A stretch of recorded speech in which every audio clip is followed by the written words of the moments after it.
যাইয়েন না শ্রোতা গো, ও শ্রোতা শুনা যেন মোর বয়ান গো, শ্রোতা যাইয়েন না গো। যাইবেন যাইয়েন না বাজান, কত দূর এই কুয়ো গাড়াই দিয়েছি, টের ভাই দিয়েছেন না না? আরে মমতাজ বেগম আর ড্যান্সার যদি আইতো, এই সমস্ত মানুষগুলো ওই পিছে বইতো তো দূরের কথা, সামনের কাতারে টিকিট কাটিয়া আকুরে চাইয়ে থাকতে, কথা বল না কে? তুমি মুসলমানের বাচ্চা, সারা রাত গানের প্যান্ডেলে তুমি বইয়ে থাকতে পারো, ওদের ময়দান 12টা কি 12:30টাই যাবে, এই জন্য একা তোমার এত পাশা গরম। ওই জিন্দগি তোর যায় রে ফাঁকি দিয়া,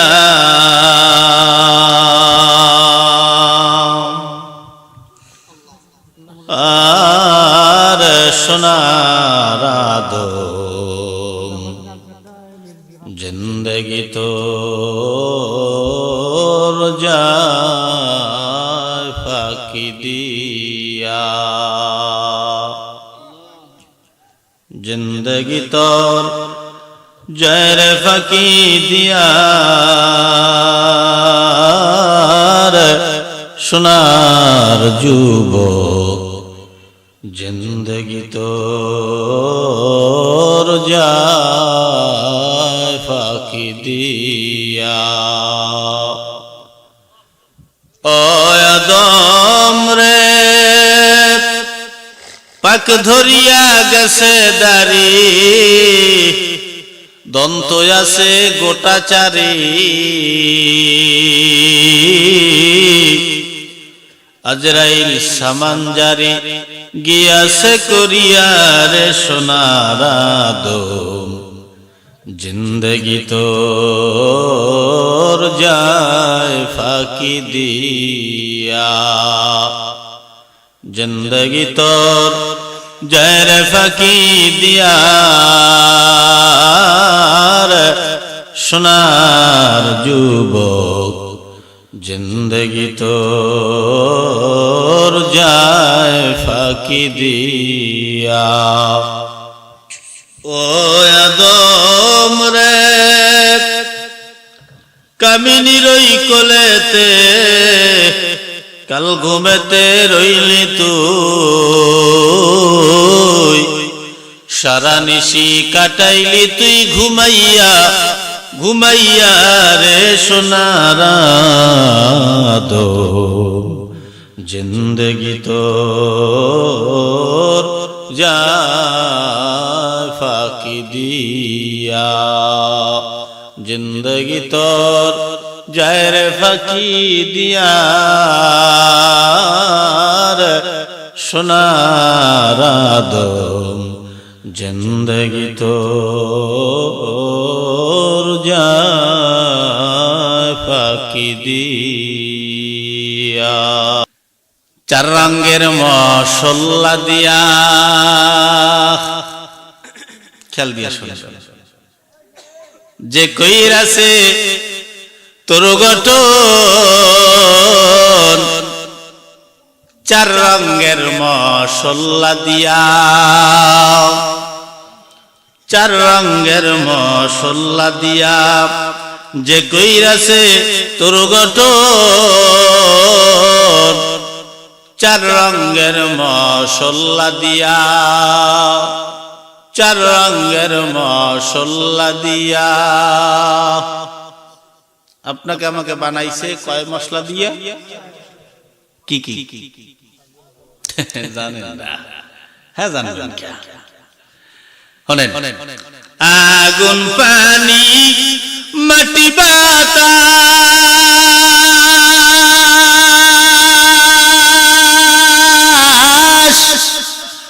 একযোগে করিয়া প্রকাশ, আগুন পানি মাটি বাতাস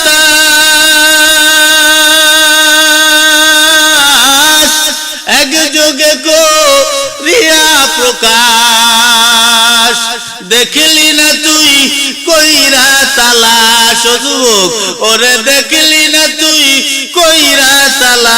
কোন জায়গা সে মহাজন চার রঙের মশলা দিয়া চার রঙের মশলা দিয়া যে কইরাছে তোর গঠন চার রঙের মশলা দিয়া চার রঙের মশলা দিয়া একটু জোরে বলা যাবে কি মারহাবা। তাহলে মশলা কয় পদ জানছেন? আগুন, পানি, মাটি আর বাতাস। এজন্য দেখবেন মানুষের মেজাজ 4 রকমের হয়। আমরা প্রায় সময় বলি যে হুজুর এই মানুষটার মতো মানুষ হয় না, একেবারে মাটির মানুষ। কয় কি কয় না? আবার দেখবেন কয় যে হুজুর ওই সেরাদারে যাবেন না, ওর মেজাজ সবসময় আগুনের মতো গরম হইয়েই থাকে। কয় কি কয় না? আবার কয় হুজুর এই মানুষটা খুবই ভালো মানুষ, একেবারে ঠান্ডা পানি। কয় আর এক দল আছে হ্যাঁ গো মেজাজ বাতাসের মতো ভুরভুরা, এই ওডে এই নাই আছে না একদম।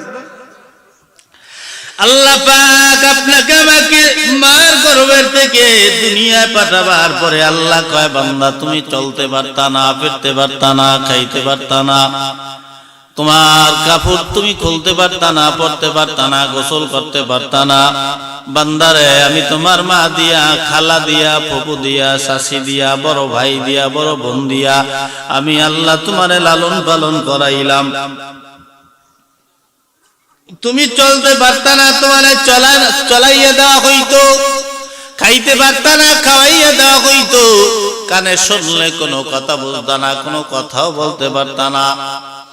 বান্দা তুমি কাপড় পরতে পারতা না, গোসল করতে পারতা না, তোমারে গোসল করাইয়া দেওয়া হইতো, কাপড় পরাইয়া দেওয়া হইতো।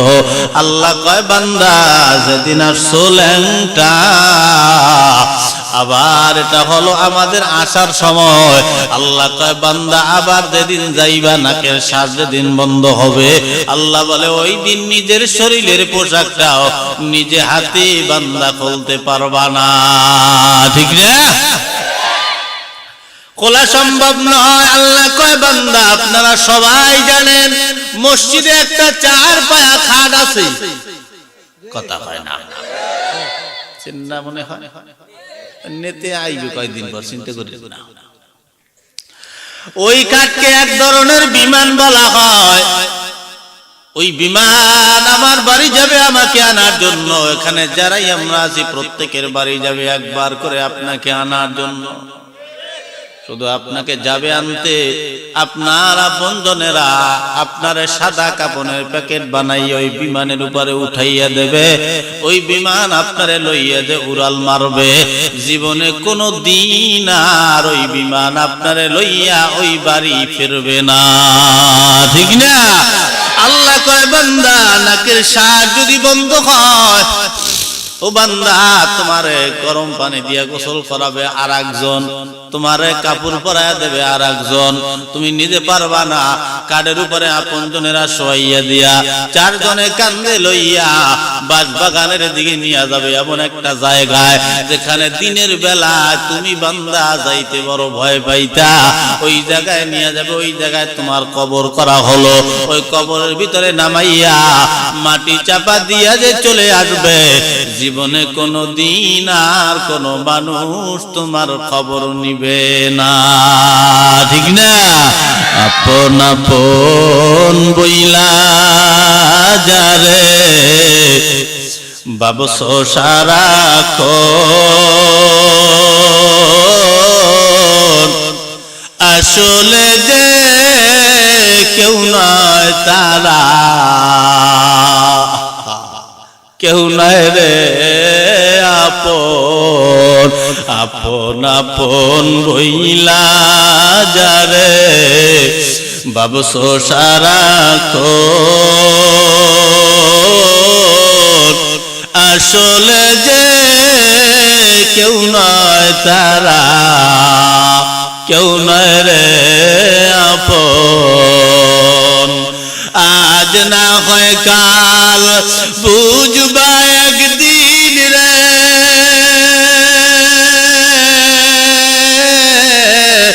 আজ না হয় কাল বুঝবা একদিন নিভিলে জীবন বাতি, কার লাগিয়া কান্দ দিবারাতি মন, কার লাগিয়া কান্দ দিবারাতি। জোরে বলা যাবে কি মারহাবা।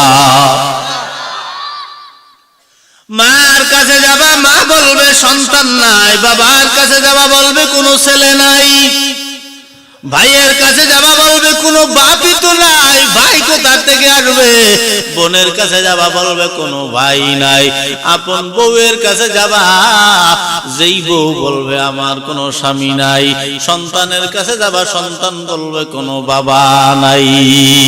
তার মানে আজকে এই মাদ্রাসায় যা দিয়ে গেলেন হাতে আর হাতে, এগুলাই যাবে কিয়ামতের ময়দানে আপনার সাথে, ঠিক না?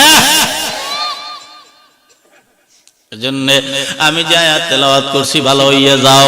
লাকাদ কানা লাকুম ফি রাসূলিল্লাহি উসওয়াতুন হাসানা, আল্লাহর নবীর আদর্শ আমাদের জন্য হলো মডেল।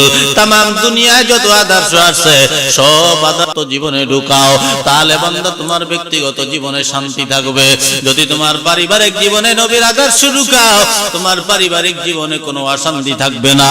যদি নবীর আদর্শ নিজের বাড়ির ভিতরে ঢুকাও, তোমার বাড়ির ভিতরে কোনো ঝগড়াঝাটি থাকবে না। যদি নবীর আদর্শ তোমার ওয়ার্ডের ভিতরে ঢুকাও, তাহলে তোমার ওয়ার্ডের ভিতরে কোনো মারামারি থাকবে না। যদি তোমার ওয়ার্ড, তোমার ইউনিয়নের ভিতরে যদি তুমি নবীর আদর্শ লাগাও, তোমার ইউনিয়নের ভিতরে কোনো দলাদলি মারামারি কাটাকাটি থাকবে না, ঠিক কি না? ঠিক নেতা কি ডাক হুজুর को पीछे तो থাকতে চান না, আর হুজুর को ভোটও দিতে চান না। ওয়াজে আইলে সবই ঠিক, ঠিক না? বানাই দিয়ে দেন সুদখোর ঘুষখোর, এইবার অশান্তি হইলে এইবার হুজুর को দাঁড়াই দোয়া চান, আর আগে নামাজি বানাইতেন না নেতা, কি কথা কন না? ভুল করি আমরা, ঘরের ভিতরে মরা বিড়াল ধুইয়া আঙ্গাদার ঘুরে বেড়াই লইবি, তা আগে নেতা ঠিক করে, কষ্ট হইবে, চলবে তো ইনশাআল্লাহ। নবীর আদর্শ যদি ঘরে থাকে শান্তি থাকবে। নবীর আদর্শ যেই ঘরে আছে ওই ঘরে কি নামাজ আছে না নাই? আল্লাহ কয় আমার এক রহমতের ফেরেশতা প্রতিদিন ফজরের নামাজের পরে বান্দা তোমার ঘরের ভিতরে ঢোকে, দুইকে যদি দেখে বান্দা তোমরা ঘুমানো, রহমতের ফেরেশতা থাকবে না চলে যাবে। রহমতের ফেরেশতা যদি চলে যায়, এরপরে ঢোকে ইবলিস, ইবলিস কি রহমত লইয়া ঢুকবে না গজব? গজব লইয়া ঢুকলে আপনার ঘরে শান্তি হবে না অশান্তি? কেমনে অশান্তি হয় একটু শুই না যান। বলে ওই সমস্ত কিছু কিছু ঘর আমাদের আছে যেই ঘরে ঘুমের থেকে উঠে ঝগড়া শুরু হয়, ঘুমাইতে যাওয়ার আগ পর্যন্ত ঝগড়া চলতেই থাকে, এমন কিছু ঘর আমাদের দেশে আছে না নাই? ওরে ঝগড়া রে, কয় হুজুর আপনি জানেন কেমনে? আমরাই তো জানি। শোনেন তাহলে কেমনে ঝগড়া শুরু হয়। আপনি তো ফজরের নামাজ পড়লেন না, ফজরের নামাজ না পড়ি আপনি ঘুমাইয়া রইলেন, উঠলেন বেলা 8টার সময়, 8টার সময় ঘুমের থেকে উঠেই বউরে ডাক দিছে, বউ বউ দৌড়ে আইছে পাকের ঘরে গুন্না আইয়া কয় কুত্তর মতো চেঁচাও কা। কিছু বউ আছে এরকম স্বামীর মানে না, ঠিক না? স্বামীর বেল নেই হার কাছে, কোন বংশের মাইয়া সেন থাবরাই দাঁত দোত ফালাই দেবো, স্বামীর লোকে কেমন ব্যবহার করো? কি ব্যবহার করবে? এর থেকে ভালো ব্যবহার আর জানি না আমি। কয়টা তোর পোলা কই? কয় জানি না। কয় তোর পোলারে সামলাইস? কয় কি হইছে? কয় বালিশের তলে বিড়ির প্যাকেট নাই। নেছে কেটা? কয় নেছে তোর পোলা ছাড়া নেবে কেটা? কয় তা তুমি খাওয়া ছাড়তারো না? এই কথা কর না, অনেকক্ষণ ঝগড়া করছে, পরে ওই পোলায় আইছে বিড়ি টিড়ি খাইয়া আইছে, বর মায়াবার ধরছে পোলারে, কিরে তুই তোর বাহের পকেটে বিড়ি নেছিস? কয় হয় নেছিলাম মা। কয় সারা তুই আর ভালো তোর লইয়া তোর জন্ম দিয়ে আমার ভুল হয়েছে। কি কয় কি কয় না? তোর জন্য তোর বাপের গালি শুনতে হয়, মার খেতে হয়, প্রত্যেকটা দিন ঝগড়া করতে হয়। এরকম করবুকা কিনে খাইতে টাকা দেয় না। আমাদের দেশের পোলাপান আছে না কিছু এরকম বাহির পকেট দিয়ে টাকা চুরি করে, বিড়ি সিগারেট যা পায় সব লই যায়। যেরকম দেও না ওইরকম লই যাও। কি কথা কন না আপনার এলাকায় এরকম সন্তান নাই? সুসন্তান আছেই। তাহলে নবীর আদর্শ লাগাও। এরপরে সন্তানরা কিছুক্ষণ গাল্লানের পরে এরপরে ঢুকছে একটা মাইয়া। মাইয়ার মাথায় অন্না নাই, বুকে কাপড় নাই। মাইয়ার কতক্ষণ গাইলে পাকায় আর গাইলায়, রান্না করে আর গাইলায়। এই মাইয়া তোর বিয়ে হইবে না কোনোদিন, মনে রাখিস। তুই যেরকম চলাফেরা করাতে তোর বিয়ে, এই মাইয়া নেবে কেটা? এরপরে খানা দানা খাওয়ার পরে আসরের পরে যাইয়া আবার স্বামী আর স্ত্রী নতুন করে আবার বাজাইছে। বউ কয় স্বামী রে, স্বামী কয় বউ রে, স্বামী কয় বউ রে তোর লইগে মাইয়া বলে একটা ভালো হইলে না। আবার বউ উল্টে কয় তোমার লইগে ভালো হয় নাই। কি আমরা কই কি কই না কথা কয় না? ও এই ঝগড়া মনে আপনারা করেন না, আকরা থাকেন না, প্রত্যেকের ঘরে ঝগড়া হয়। একটু পোলাপানে একটু নষ্টমি করলেই বউর ঘরের উপরে দোষটা আমরা ফালাই পাই। এদিক দিয়ে আবার বউকে ও যেকালে পোলায় খারাপই করে হেকালে দোষ আমার, আর যেকালে ভালো করে হেকালে পোলা তোমার, ঠিক না? তাহলে মুসলমান, ইবলিস আমাদের শত্রু না বন্ধু? কেমন শত্রু শুই না নাও। আল্লাহ তাআলা বনি আদমকে সৃষ্টি করার পরে আল্লাহ পাক সবাইরে বললেন উসজুদ, তোমরা সবাই সিজদা দাও। সবাই সিজদায় লুটায় বলল ইল্লা ইবলিস। খালি ইবলিস সিজদা দিল না। আল্লাহ পাক ডাক দিয়া বললেন কি ইবলিস তুই সিজদা কেন দিলি না? ইবলিস আওয়াজ দিয়া কয় আল্লাহ আমি হইলাম আগুন আর ও হলো মাটি, এতটুকুন পার্থক্য। এই যাই কই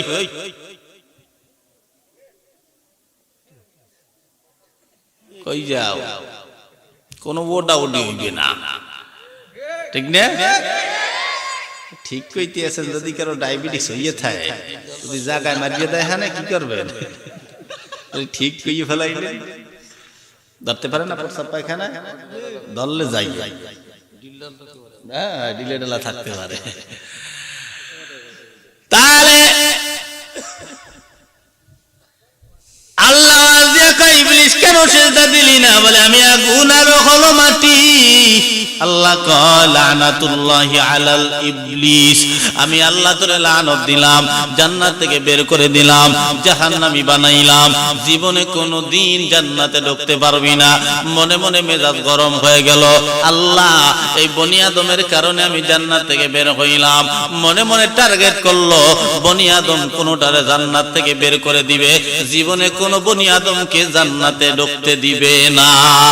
এগুলা মনে মনে চিন্তা করিয়া আল্লাহর আওয়াজ দিয়া কয় ও আল্লাহ গো, আমাকে তো জান্নাত থেকে বের করেই দিলেন, তাহলে যাওয়ার আগে আগে আমি আপনার কাছে কিছু চাইবো। আপনি আল্লাহ কি দেবেন? কি চাও তাড়াতাড়ি যেমন ভালো আছে দিয়ে দেব। আওয়াজ দিয়া কয় আল্লাহ আমারে কিয়ামত পর্যন্ত হায়াত দাও। কিয়ামত পর্যন্ত আল্লাহ তারে হায়াত দিয়ে দিল। হায়াত দেওয়ার পরে আবার কিছুক্ষণ পর আবার জিগায় আল্লাহ আমি কিয়ামত পর্যন্ত হায়াত কেন নিলাম? আপনি আল্লাহ কি জানেন? আপনাকে কি বিশ্বাস আল্লাহ কি জানে? উনি পণ্ডিতে জিগাইতেছে, আল্লাহ জানে না। আল্লাহ কয় না জানি না, কেন নেছুস বল।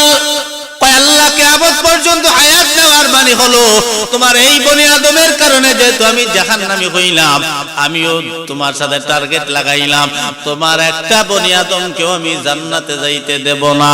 আল্লাহ বলে কোথায় নিবি? বলে আল্লাহ জাহান্নামে নেব।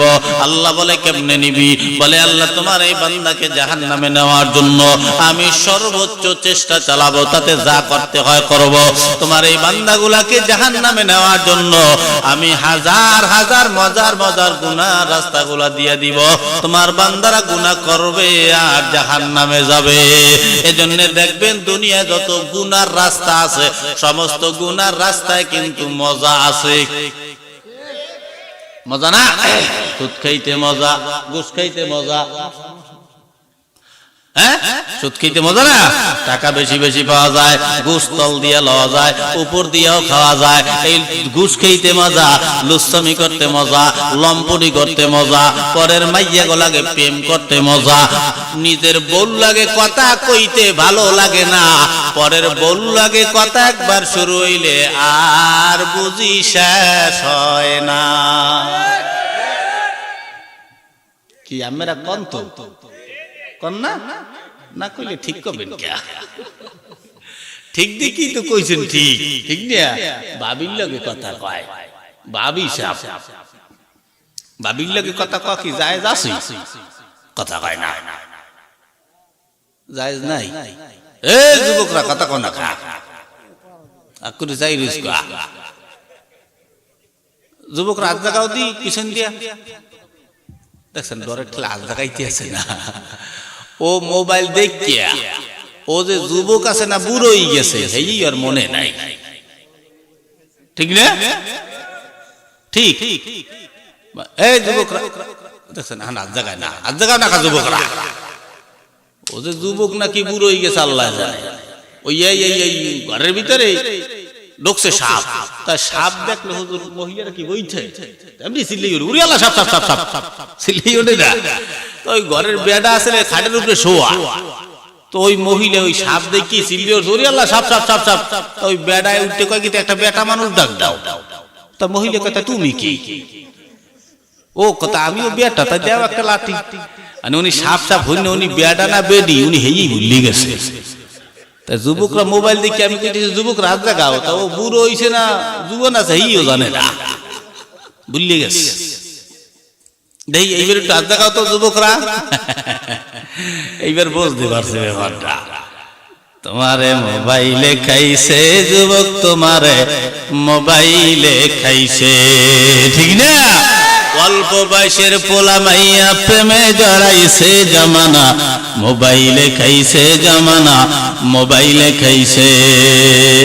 রেডিও তুইয়া ট্যাব আইলো, ট্যাব তুইয়া টিভি, টিভি তুইয়া মোবাইল আইলো, যা খুশি তা পাবি। টিভির পর্দায় যাহা আছে মোবাইলে তা আছে, আরো কত আজে বাজে মোবাইলে দেখতাছে। ঠিক ওই সমস্ত জিনিস দেখা নেশায় মেতেছে জামানা, মোবাইলে খাইছে জামানা, মোবাইলে খাইছে। ঠিক না? যে কথা বাজে কয়টা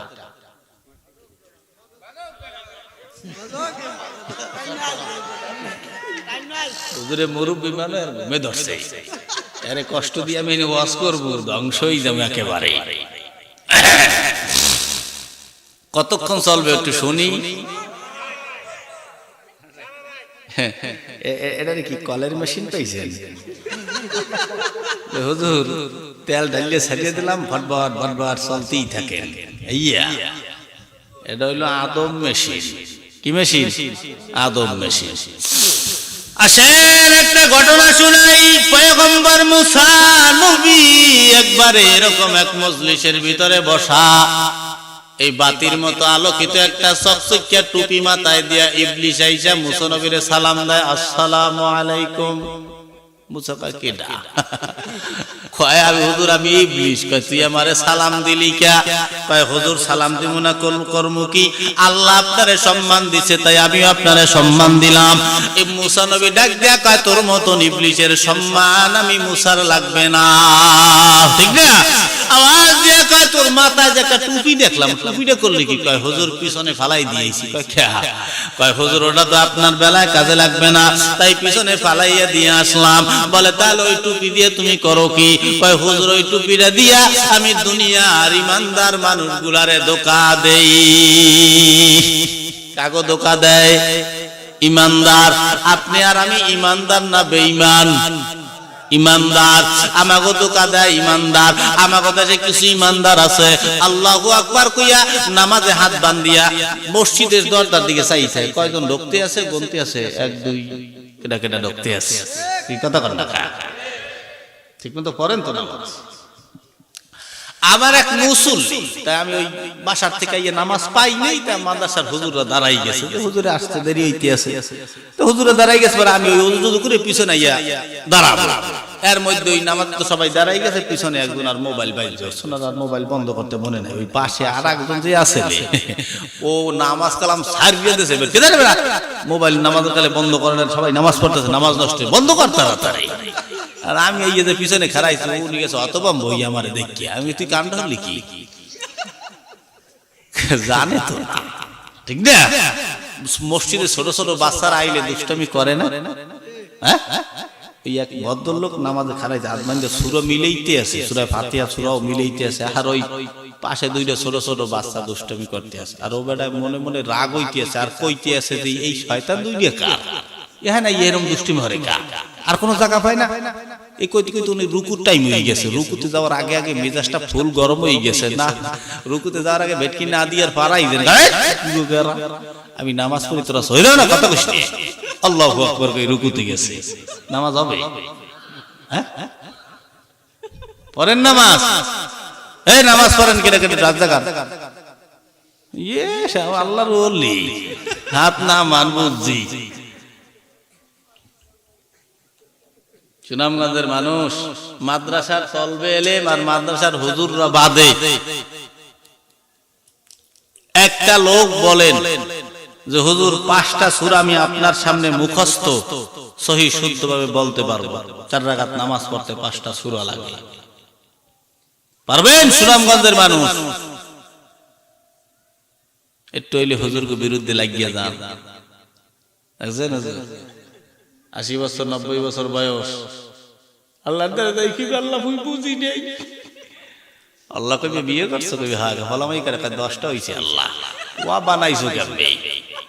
হ্যাঁ, বিয়ে করলে কি করতে বুঝছো কেমনে? টাকা কোথায় বেশি পাইতে ওয়া বুঝছো, কোন জায়গায় কার পাছায় বাস দিতে হইবে তা পাই বুঝছো ঠিক মতো, তুমি এইটা বোঝো নাই।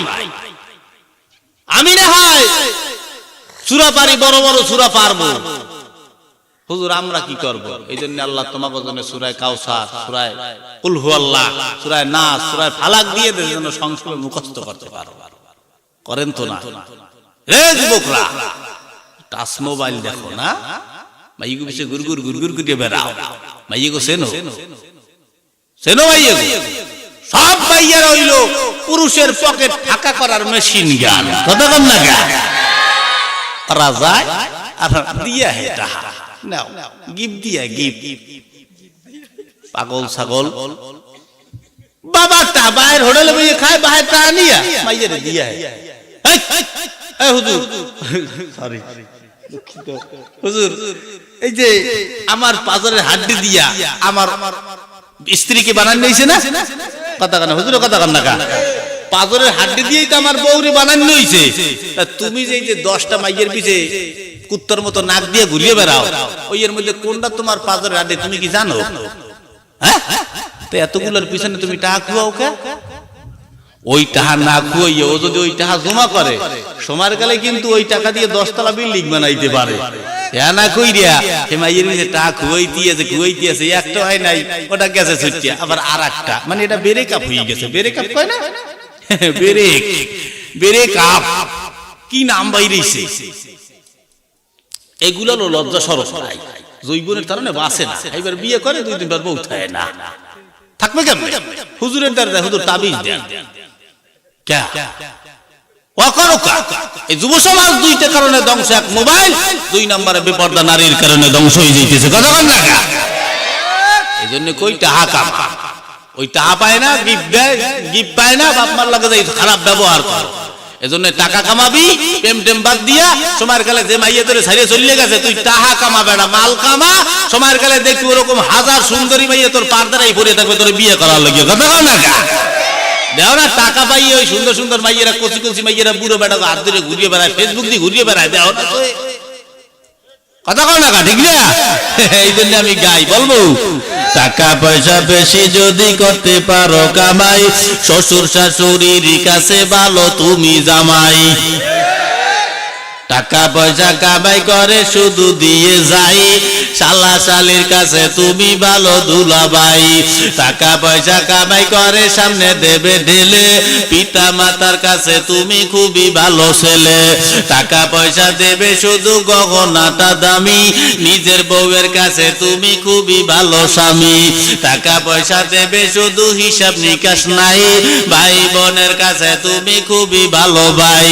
টাকা পয়সা দেবে শুধু নেই তো কোনো চাপ, ছেলে মেয়ের কাছে তুমি খুবই ভালো বাপ। বুঝেন আমার কথা?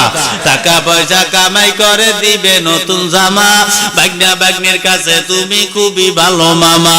টাকা পয়সা কামাই করে দিয়ে যাবে শুধু, ভাইপো আর ভাইজির কাছে তুমি ভালো দুধু। টাকা পয়সা দেবে শুধু হিসাব নাই এক বিন্দু, চলার সাথীদের কাছে তুমি ভালো বন্ধু। টাকা পয়সা কামাই করে দিবে ডজন ডজন, আত্মীয়দের কাছে তুমি খুবই ভালো স্বজন। কথা কয় না, কথা কয় না রে যুবকরা। তাই টাকা ধরো, টাকা ধরো, টাকা কামাই করো, টাকার মূল্য বুঝেছি ভাই যখন হইছি বড়। টাকা পয়সা দিতে পারলে সবার কাছে ভালো, না পারিলে সুন্দর মুখটা দেখবে তুমি কালো। আমার কথা ঠিক কিনা ভাই তোমরা সবাই বলো?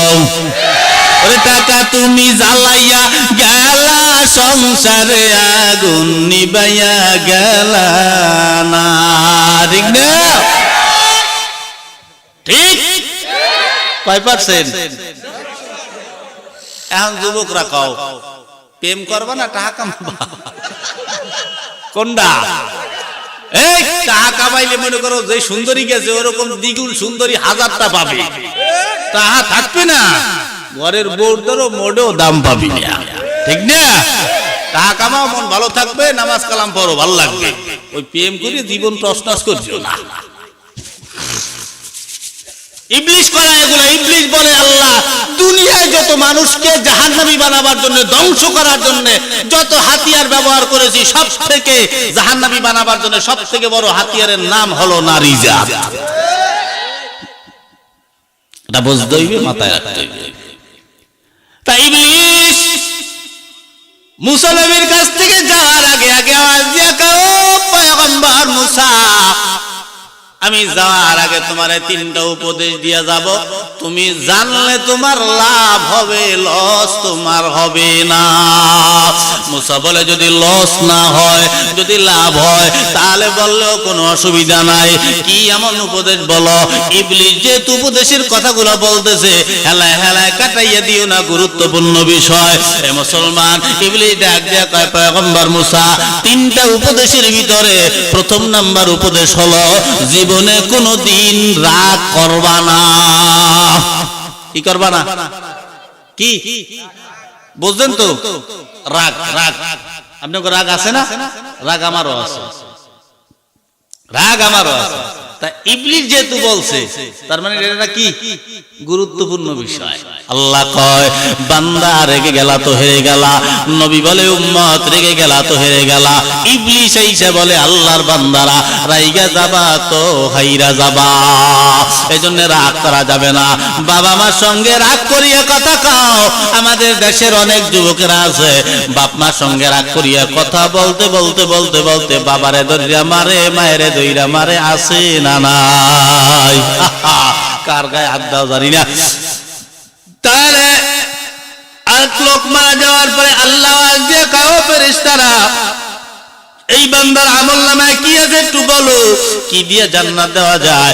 আল্লাহ ফেরেশতারা বলে, আল্লাহ বেশি নামাজ নাই, বেশি রোজা নাই, বেশি হজ নাই, বেশি যাকাত নাই, বেশি দান সদকা নাই, বেশি ভালো কাম নাই, তাহলে কি দিয়ে জান্নাত দিব? ফেরেশতারা বলে, আল্লাহ একটা জিনিস বেশি দেখা যায়, আর আমলনামায় কোনো রাগ নাই। কি দেখা যায়? বলে, আল্লাহ ওরে যদি কেউ থাপ্পড় মারতো সঙ্গে সঙ্গে মাফ করে দিত, ওরে যদি কেউ গালি দিত সঙ্গে সঙ্গে মাফ করে দিত। পরে যদি রাগ করতো কেউ সঙ্গে সঙ্গে মাফ করে দিত, কেউ যদি মারতো মাফ করিয়া দিত, ও যদি কারো কাছে কিছু পাইতো না দিতে পারলে সঙ্গে সঙ্গে মাফ করে দিত। আল্লাহ মাফের হার বেশি দেখা যায়, রাগের হার দেখা যায় না। আল্লাহ কয় লা ইয়ারহামুল্লাহু মান লা ইয়ারহামুন নাস, আমার বান্দাদের প্রতি যে দয়া করে রহম করে আমি আল্লাহ সেই বান্দার উপরে রহম করি, দয়া করি। আল্লাহ কয় আমার বান্দা যেহেতু এত দয়া করিয়া সবাইরে মাফ করিয়া দিছে, এত অন্যায় করার পরেও আমি আল্লাহ এত দয়াশীল, আমি আল্লাহ দয়া করিয়া আমার এই বান্দার সব গুনাহ মাফ করিয়া জান্নাতি বানাইয়া দিলাম। এজন্য রাগ করা ভালো নয়, রাগ বড় খারাপ জিনিস, রাগ করা যাবে না।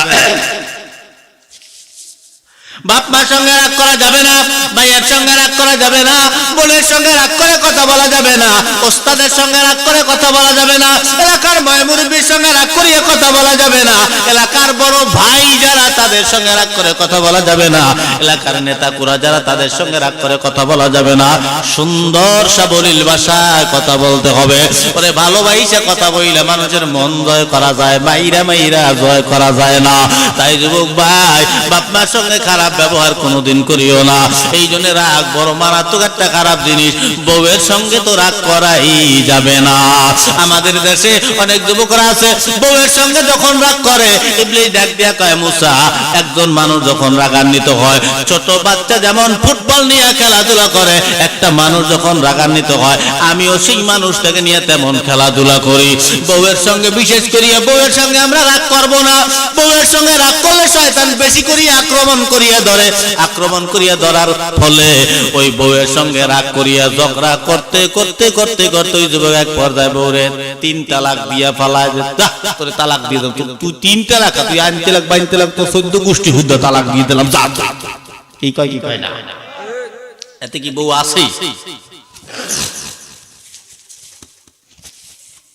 এই যে 3 তালাক দিয়ে দিল, তালাক হইছে কি হয় নাই? কথা কয় না হইছে? আমাদের দেশে আবার এক দল আছে, নাম হলো তাদের আহলে হাদিস। কি নাম? আহলে হা। আপনার এলাকায় আছে? হ্যাঁ আছে, হইতে আছে। এগুলো টাকায় চলে, বুঝলেন? আমরা কি টাকায় আইছে, ওগুলো সব টাকায় চলে। এই জন্য একজন দুইজন কথা কয়, দেখেন না? এই আহলে হাদিস ওরা কয় কি, ওই 3 তালাক 100 তালাক দিলেও তালাক হবে না, 1 তালাক হইবে। তালাক 3 বারে দিতে হইবে। কয়বারে? 3 বারে দিতে হইবে তালাক। ইদ্দত পালন করবে, এইভাবে তালাক দিতে হবে। যদি এই 1 তালাকের মধ্যে যদি তোমার বউ ভালো হয়ে যায় তার তালাকের দরকার নাই, আবার যদি ভালো হয় নাই আবার তালাক দেবা। এভাবে 1 তালাক, এরপর 2 তালাক, এরপর 3 তালাক হইবে, এর আগে তালাক হইবে না। আর আমাদের মাসালা হলো তালাক দেছো তো কনফার্ম, ঠিক না?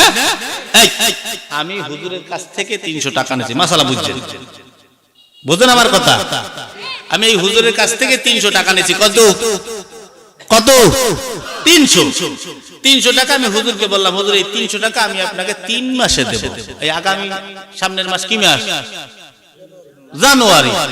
জানুয়ারিতে 100 দেব, ফেব্রুয়ারিতে 100, মার্চ মাসে গিয়ে 100 টাকা দেব। এই 3 মাসে আমি 300 টাকা দেব। এটা আমি হুজুরের সাথে ওয়াদা করছি।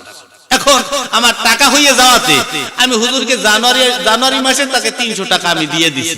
মানে এই 300 টাকা তার এই মাসে দিয়ে দেওয়াতে তাকে কি সবে মাত্র আমার হবাই 100 টাকা দেওয়া হইল? হ্যাঁ, কয় টাকা? আমার কথা বোঝেন নাই? আরে 3 মাসে দেওয়ার কথা 300 টাকা, আমি প্রথম মাসেই 300 দিয়ে দিছি। তা হইছে কত? 100 দেওয়া হইছে। কত? 300 যদি এই নে দেওয়া হয় তাহলে 3 তালাক হবে না। এই 300 পুরো দেওয়া হয় মানে 3 তালাক হবে না। ওই ফাজলামি বাদ দাও, এই ফাজলামি পাইয়া অনেকে বউ তালাক দিয়ে বই যায়। ওই বউ উনি বাড়িতে গাট্টি বস্তা লই রওনা দেছে, স্বামী যেই ধারে খারাইছে, যাও কই কই কে তুমি আমার এই মতো তালাক দিয়ে দিলা, এখন আর তুমি আমার স্বামী না, তুমি এখন পরপুরুষ হয়ে গেছো, তোমার লাগে আর আমি থাকতে পারবো না। এখন ওই স্বামী কয় তোরে যে তালাক দিছি দেখছে কিনা, হনছে কেউ? না, কয় ওতে তালাক হয় নাই, যা তুই একবার কবুল কর, আমি একবার কবুল করি, নতুন করে বিয়ে হয়ে যাইবে। এরকম বউ হইয়া সংসার করে আমাদের কাছে আছে না নাই? হ্যাঁ, এরকম সংসার করার পরে যত ছেলে সন্তান হবে হালাল জাদা হবে না হারাম জাদা হবে? কথা কয় না রে। এই হারামজাদা গুলাই তো আহলে হাদিস হয়, এই হারামজাদা গুলাই তো নবীর দুশমন হয়, এই হারামজাদা গুলাই তো সাতপন্থী হয়। কথা কয় না কা? এই সাতপন্থী হইয়াই তো আলেমকে উপরে হাত বাড়ায়। আলেমকে উপরে হাত বাড়ায় কারা? যার জন্মের ঠিক নেই। কথা কয় না কা? জন্মের ভিতরে যার দোষ আছে।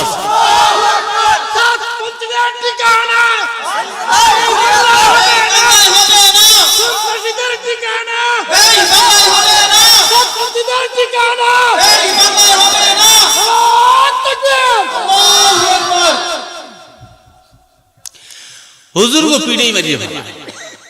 তুই এসো দিনের দাওয়াত দিতে, এই কমন সেন্স বলতে একটা কথা আছে না? তুই কি আমি বুঝলাম না।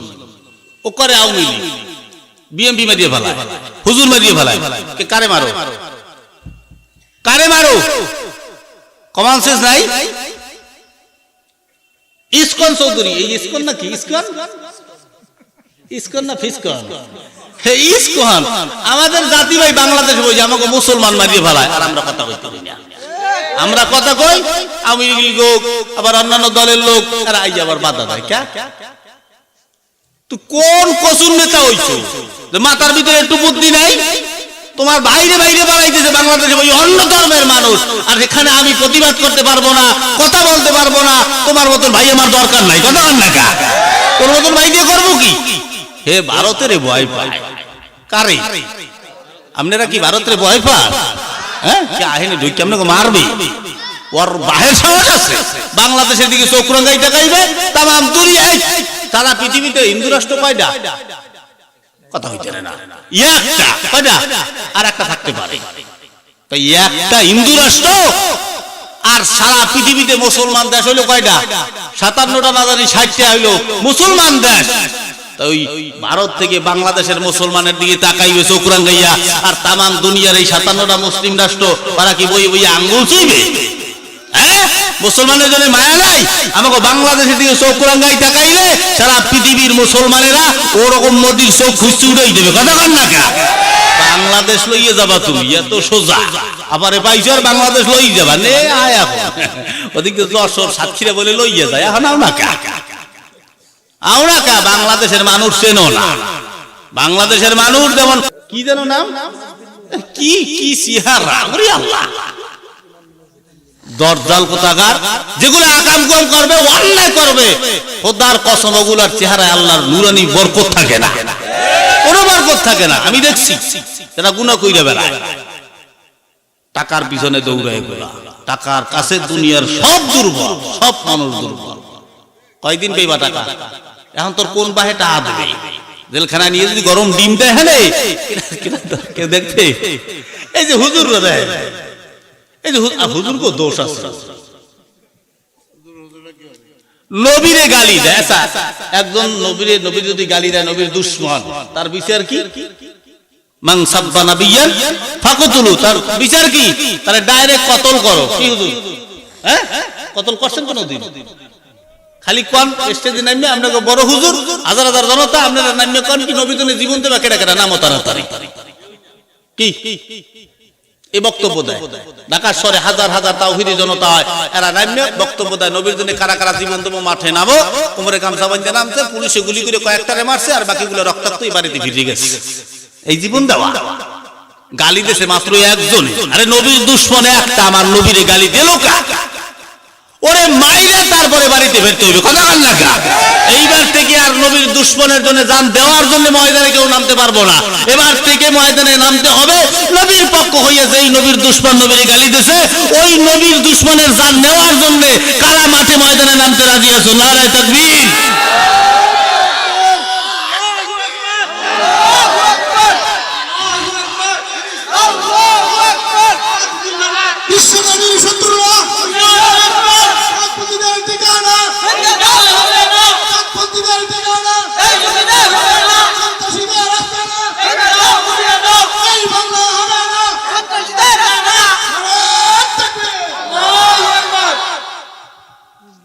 কষ্ট হইতে আছে, মাঠ গরম বানাই ফেলাইছি, আবার ঠান্ডা করে দেবো আনে। কি যুবক ভাইরা কষ্ট হইতে আছে? শোনো ভাই বাজান, শোনেন, আলেমদের সঙ্গে থাকবেন। আমাদের এই বাংলাদেশ শুরুর থেকে শেষ পর্যন্ত আলেম দিয়ে চলছে। আমরা ছোটকালে দেখতে আসছি ওই যে নোয়াখালীর মৌলবীরা এরাই তো চালাইছে, ঠিক না? চলে দিতে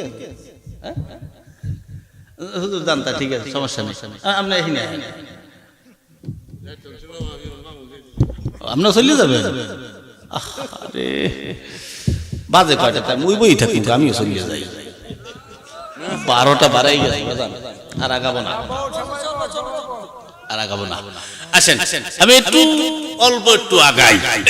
যেটা বলছিলাম একটু লক্ষ্য করো যুবক ভাইরা, আমিও কিন্তু এক মাদ্রাসার ছাত্র।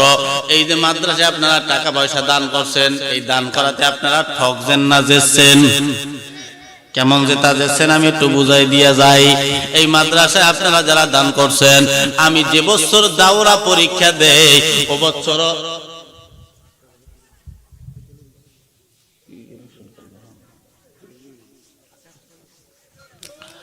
কি ও ডেকা যাইয়েন না, যাইয়েন না শ্রোতা গো, ও শ্রোতা হুন্যাজন মোর বয়ান গো, শ্রোতা যাইয়েন না গো। যাইবেন? যাইয়েন না বাজান। কত দূর এই কুয়ো গাড়াই দিয়েছি, টের ভাই দিয়েছেন না? না আরে মমতাজ বেগম আর ড্যান্সার যদি আইতো, এই সমস্ত মানুষগুলো ওই পিছে বইতো তো দূরের কথা, সামনের কাতারে টিকিট কাটিয়া আকুরে চাইয়ে থাকতে। কথা কন না কে? তুমি মুসলমানের বাচ্চা, সারা রাত গানের প্যান্ডেলে তুমি বইয়ে থাকতে পারো। ওদের ময়দান 12টা কি 12:30টাই যাবে? এই জন্য একা তোমার এত পাশা গরম হয়ে যায়, বুঝলাম না কিছু কিছু কওয়া লাগে না যেন। তাই যেটা বলি, দান তো এমনি করেন, আমরা চাইয়ে চাইয়ে নিয়ে আপনি তো জান্নাতি বানাই কিপটের ঠেলায় দাড়িও কাটে না। একবেলা মরে গেছে পরে দেখে ওর আমল নামা কোনো নামাজ কালাম রোজা কোনো ভালো কাম নাই, আল্লাহ কাছে ওরে জান্নাতে মুখি দিয়ে এমন চাইয়ে দেখে এই ও কি মাদ্রাসায় দান করছে? কি মাদ্রাসায় দান করবো? কে মাদ্রাসায় দান করবো? কা মসজিদে? কয় না মসজিদ দিন কা, কই এত দিন মুখা গরিব গোদেছে? কয় না গরিব গো দেয় নাই, কোন জায়গায় কোনো দান সদকা করলো না। তারপরে জান্নাতে মুখি দিয়ে ভালো কামও নাই। তার শেষকালে কথা ওরে জাহান্নামে পাক্কা মারিয়ে ফালা। ফেরেশতারা আল্লাহ জাহান্নামে ফালাম, ওর গালের দিকে চাই দেখছো, ওর গালে তো দাড়ি রয়ে গেছে নবীর সুন্নাত। আল্লাহ কয় এদিকে আয়, তুই এত কাম তুই কোনো কাজ করলি না, তুই দাড়ি রাখছো কা? কয় আল্লাহ ওই সেলুনে গেলে তো কাটতে টাকা লাগবে, এই জ্বালায় আর দাড়ি কাটি দুই টাকা দেওয়া লাগবে। এখন ফেরেশতারা আল্লাহর ফেরেশতা পরামর্শ করেন কি করা যায়? আল্লাহ নবীর সুন্নাতটা কি জাহান্নামের আগুনে জ্বলতে পারে? সুন্নাতের উসিলা যে তুই কিপটেমি করে দাড়ি রাখি দিয়েছে, এই উসিলে আমি আল্লাহ তাআলা মাফ করে দিলাম। তাই যে দান চাইয়ে চাইয়ে নেই, বেজার হইয়া না চাইলে মোটেও দেবেন না। ইবলিস মুসা নবীরে বলছে 3টা উপদেশের কথা। কয়টা? প্রথম নাম্বার উপদেশ কি বলছি? রাগ করা যাবে না। 2 নাম্বার মুসা নবী জীবনে কিপটামি করবা না, কিপটামি করা যাবে না। তার মানে এটাও গুরুত্বপূর্ণ বিষয়। বলে কেন? বলে কিপটামি করা আমি ইবলিসের শান, দান করা আল্লাহর শান। এজন্য যে কিপটামি করে মনে করবেন ওর মনের ভিতরে ওই শয়তান ঢুকিয়া, কিন্তু শয়তান একবার মনের মধ্যে ধোঁকা দেয়। কেমনে দেয়? ওই যে তুমি মনে মনে যা কইতেছো, ও গত বছর দিছি আর আগের বছর দিছি, এই বছর আর দেওয়া লাগবে না, এইটাই শয়তান। এইটাই কি শয়তান। এই মুসলমান, যে বছর দাওরা পড়ি ও বছর 6টা ঈদগার ময়দান থেকে আমার জন্য কালেকশন করি আমার এলাকার মানুষেরা টাকা উঠায়। একদিন আমি মাদ্রাসায় যাই, আমি বালতিতে করিয়া ভাত নিতাম। আমার বালতিতে ওই দিন ভাত ছিল না। এক স্কুলের মাস্টার ডাক দিয়া বলে, ছাত্র দিকে আসো। আমি বললাম কি? বলে ভাত আনছো কি দিয়া? আমি বললাম অনেক মজার মজার তরকারি, আপনার দেখা লাগবে না, আসলে তো কিছুই নাই, এখন ওনার দেখাই লাগবে। এলাকার লোকজন দিয়ে যারা 4-5 জন ছিল, আমার জোর কইরা দইরা বাড়ি খুইলা দেখে ওই বাড়ির ভিতরে কোনো ভাত নাই। চোখের বাড়ি চাইরা কানছি আর আল্লাহরে বলছি, আল্লাহ কেন কেন যে গরিবের ঘরে তুমি আমারে পাঠাইলা? এই কথা বলছি। এইসব কথা যেহেতু বলা ঠিক না, কিন্তু ওই সময় ছাত্র মানুষ, ছোট মানুষ, বুঝতাম না, তারপরেও বলতাম। উনি মায়া কইরা বাড়িতে নিয়া আমারে বালতি বইরা ভাত, গোস, মাছ, তরকারি দিয়ে দিয়েছে, বুট মুড়িও দিয়ে দিয়েছে, অনেকগুলা খাবার দিছিল। এখনো এলাকায় গেলে আমার সঙ্গে তার দেখা হয়। বলেন তো, আমি জিগাইলাম, স্যার আপনার কিছু লাগবে কিনা বলেন, আমি দিয়া দিব। একটা কথাই বলছে, বাজান ওই দিনের কথাটা যদি মনে থাকে রে বাজান, জান্নাতে যাওয়ার সময় আমারে থুইয়া যাইও না। এ মুসলমান, তাহলে মাদ্রাসায় যারা যারা দিবা, মাদ্রাসার তলবে ইলম যারা যারা দিবা, জান্নাতে যাওয়ার সময় বাবা তোমারে থুইয়া কেউ যাবে না। আমারেও যদি আল্লাহ জান্নাত দেয়, আমার জন্য তারা টাকা পয়সা দান করছে। আমি যেই বোর্ডিংয়ে খাইয়া মাদ্রাসায় পড়ালেখা করেছি, ওই বোর্ডিংয়ে যারা যারা দিছে, আপনাদের এই মাদ্রাসায় বোর্ডিং আছে, লজিং সিস্টেম, তাহলে লজিং দ্বারাও খাওয়ার, আমিও লজিং খাইছি। আমার লজিং মাস্টারের সঙ্গে এখনো দেখা হয়, এখনো তার ইজ্জত সম্মান করিয়া বেড়ায়। বুড়া হইয়া গেলেও বইলা বইলা বেড়াবো, এই বাড়ির বাড়িতে আমি লজিং খাইছিলাম। কিয়ামতের ময়দানে এই একজন ছাত্র এরকম হাজার হাজার মানুষ হইয়া আল্লাহর জান্নাতে ঢুকবে। তবে বাজার মাদ্রাসার তলবে লঙ্গুর দিলে কমে না, শুইনা লাও না বইলাও পারি না। এক আল্লাহর বান্দা মদ খাইতো, গাঁজা খাইতো, মদ ছাড়া তার ঘুম হইতো না, মদ ছাড়া তার আসর জমতো না, মদ না হইলে প্রতি রাত্রে তার অবস্থা খারাপ হয়ে যেত। একদিন তিনি মদ কেনার জন্য সন্ধ্যাবেলা বাজার দিয়া রওনা, হঠাৎ করিয়া রাস্তার পাশে দেখে একটা রুমের ভিতরে ছোট্ট একটা বাচ্চার কান্নার আওয়াজ দিয়া কয়, গলাটা ঢুকায় দিয়া কয়, বাজানকে তুমি কান্না করো কেনই বা কান্না করো? আওয়াজ দিয়া কয়, বাজান আমি কোরআন শরীফ পড়বো, আমার হারিকেনের তেল নাই, হারিকেনের তেল ফুরাইয়া গেছে। এই কথা বলার পরে ওনার কোরআনের কথা শুনে ওনার অন্তরটা নরম হয়ে গেল, অন্তরে হিট পয়দা হয়ে গেল। আহারে, আমি কত টাকা দিয়ে মদ কিনে খাই, আরে এই ছেলেটা হ্যারিকেনের তেলের কারণে কোরআন পড়তে পারবে না, তা তো হয় না। আয় বাবা এদিকে আয়। বাজারে নিয়ে দোকান থেকে হ্যারিকেনের কেরোসিন তেল কিনা দিলেন, আর বইলা দিলেন, কোরআন শরীফ পড়তে যতদিন পর্যন্ত তোমার এই কেরোসিনের তেল দরকার হবে, চিন্তা করবা না, আমি অদম তোমার কেরোসিনের তেল আজীবন কিনিয়া দিব। সুবহানাল্লাহ। আল্লাহর খেলা শুরু, বান্দার খেলা এখানেই শেষ। আল্লাহ কয়, আজরাইল তাড়াতাড়ি যাও, ওই বান্দার জানটা কবজ কইরা নিয়ে আসো। বান্দার জান কবজ করা হলো।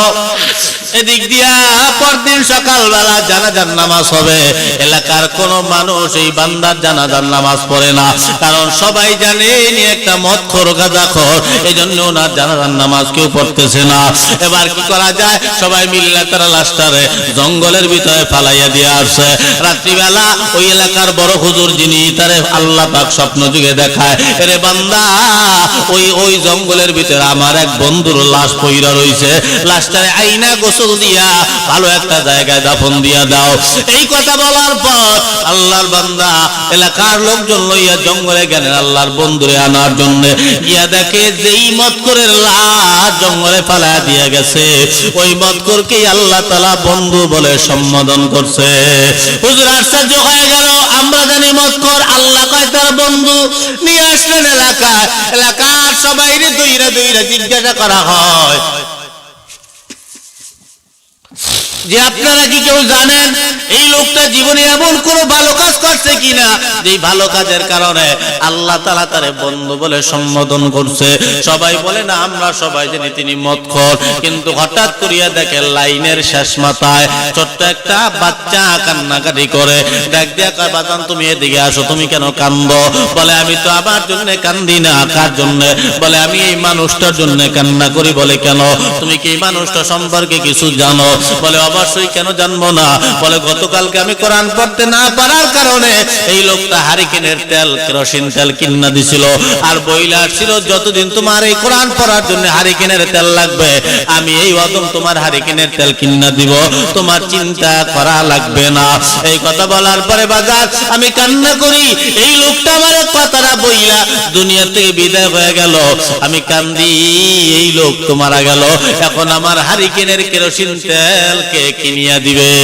হুজুর আওয়াজ দিয়া কয় আমি বুঝা গেছি রে, আমি পাইয়া গেছি রে, আল্লাহ তাআলা কেন এই মদখোরকে বন্ধু বলে সম্বোধন করছে। নামাজ কালাম জীবনে কিছু পড়ল না, মদ খাইয়া বেড়াইলো, শুধু একবার এক মাদ্রাসার কোরআন পড়ার জন্য একবার হারিকেনের তেল কিনে দেওয়ার কারণে যদি আল্লাহর বন্ধু হইয়া কবরে যাইতে পারে রে, আপনি আর আমি তো মদখোর না, গাঁজাখোর না, তাহলে আপনি আর আমি মাদ্রাসায় মসজিদে মাদ্রাসার তলবের দান কইরা আমরা কি আল্লাহর বন্ধু হইতে পারি না? পারা যায়? কারা কারা আল্লাহর বন্ধু হইতে রাজি আছেন হাত জাগাই দেখায়। নারে তাকবীর, আমিন বাজার। আমি জোর করব না, আপনার মনের পরীক্ষা আল্লাহ পাক আপনারে দিছে, আপনার কাছ থেকে আবার আল্লাহ নিবে। সব কিছু দেওয়ার মালিক আল্লাহ, সব